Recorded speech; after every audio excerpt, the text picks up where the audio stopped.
Olá, meu irmão, minha irmã. Hoje então é segunda-feira, dia 5 de fevereiro. Dia então muito especial para os filhos de Deus. É uma segunda-feira, 1º Reis 8, de 1 a 13. Naqueles dias, Salomão convocou para junto de si, em Jerusalém, todos os anciãos de Israel, todos os chefes das tribos e príncipes das famílias dos filhos de Israel, a fim de transferir a cidade de Sião, que é Jerusalém, a arca da aliança do Senhor. Todo Israel reuniu-se em torno de Salomão no mês de Etanim, ou seja, 7º mês, durante a festa. Vieram todos os anciãos de Israel, os sacerdotes tomaram a arca e carregaram-na junto com a tenda da reunião, como também todos os objetos sagrados que nela estavam. Que os carregava eram os sacerdotes e os levitas. O rei Salomão e toda a comunidade de Israel, reunida em torno dele, imolavam diante da arca ovelhas e bois em tal quantidade que não se podia contar nem calcular. E os sacerdotes conduziram a arca da aliança do Senhor ao seu lugar, no santuário do templo, ao Santo dos Santos, debaixo das asas dos querubins. Pois os querubins estendiam suas asas sobre o lugar da arca, cobrindo a arca e seus varais por cima. Dentro da arca só havia as 2 tábuas de pedra que Moisés ali tinha deposto no monte Horebe, quando o Senhor concluiu a aliança com os filhos de Israel, logo que saíram da terra do Egito. Ora, quando os sacerdotes deixaram o santuário, uma nuvem encheu o templo do Senhor, de modo que os sacerdotes não puderam continuar as funções, porque a glória do Senhor tinha enchido o templo do Senhor. Então Salomão disse: o Senhor disse que habitaria numa nuvem, e eu edifiquei uma casa para tua morada, um templo onde vivas para sempre.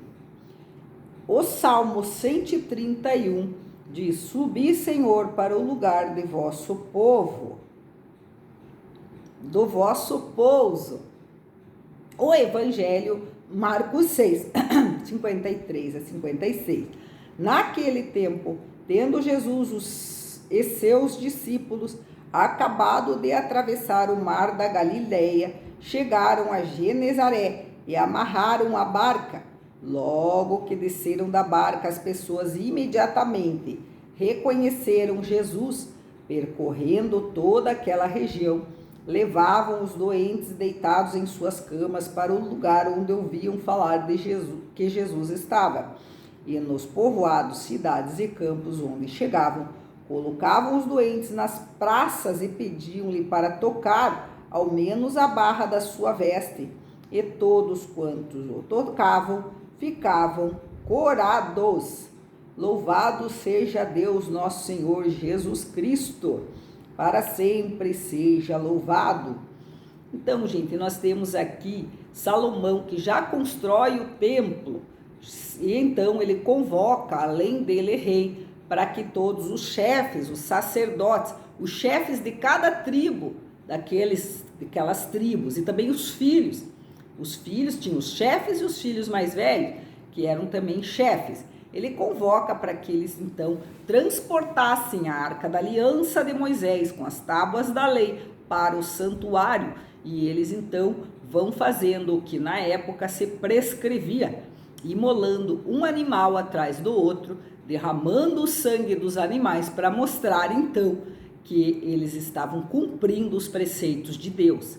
E, então, quando eles chegam lá, no santuário existia o lugar para a arca, que se chamava Santo dos Santos. A arca não ficava exposta no meio do povo, porque ela era especial, ela era escrita pelo dedo de Deus. As tábuas da lei tinham todas as leis do povo hebreu, para que o povo se salvasse e então agradasse o Senhor.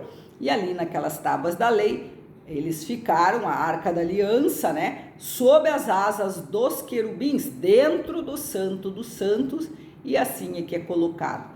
Lá no Evangelho, nós já vemos agora, não é mais as tábuas da lei, é Jesus sendo reconhecido como ele sendo a arca da aliança, ele sendo o que perdoa, o que cura, o que salva, Ele então, Jesus, sendo o próprio sacrifício, aparece nas multidões e desce da barca, é reconhecido, e então fica ali, e o pessoal vai trazendo os doentes para ele tocar, para ele curar. Queriam ao menos tocar na orla do manto de Jesus, porque Jesus era rei, mestre, sacerdote, o médico dos médicos, né?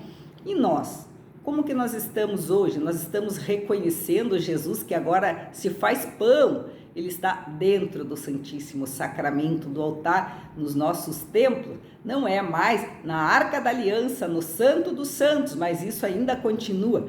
Jesus no pão, a Eucaristia, o Santíssimo Sacramento, está presente diante de nós, dentro dos templos. É o Santíssimo Sacramento do altar. Dentro daquele sacrário, onde tem a luzinha vermelha, já também com as asas dos querubins, mas dentro do sacrário, um pouquinho menor do que aquela peça dos Santos. E nós estamos indo lá para adorar Jesus, acreditando que Jesus em carne e osso estão ali, no pãozinho tão pequeno. Eu acredito e vou. E lá Deus faz maravilhas na minha vida, né? Esse então é o de hoje. E hoje também, agora nós acreditamos no pão, acreditamos no Espírito Santo, nós estamos sendo assim, mensageiros de Jesus aqui na terra, onde as pessoas nos reconhecem, querem também tocar na orla do manto de Jesus através de nós. As pessoas estão te reconhecendo como aquele que cura, que salva, que dá coragem, que liberta, que santifica em nome de Jesus ou não? Você está então indo no Santos dos Santos, você está recebendo Jesus, que é o fermento. A hora que ele entra em você, Jesus, ele também está sendo tocado pelo teu corpo no dele. Perfeita comunhão existe entre você e Jesus. Ele bate na tua porta. Se você abrir a porta do teu coração, da tua boca, ele entra e ceia com você. Jesus, ele já não está mais curando por aí, mas ele está entrando dentro de cada um de nós. Não é mais a orla do manto que nós tocamos, mas tocamos no próprio corpo de Jesus. Perfeita comunhão, como o esposo e a esposa, um entra dentro do outro. Jesus é o teu esposo. Você é a noiva dele, igreja, ele está entrando em você, te tocando. Eu falo, Jesus é o fermento, você é a massa. E quando ele entra em você, o fermento do pecado sai de você. Ele é o Cordeiro de Deus que tira o pecado do mundo, que cura, que salva. Se você recebe esse fermento indignamente, você condena este corpo de Cristo. O que é isso? Uma massa muito pesada que recebe o fermento, abafa o fermento e faz o fermento ficar mal, sem luz, sem nada, né? O fermento não tem a sua função.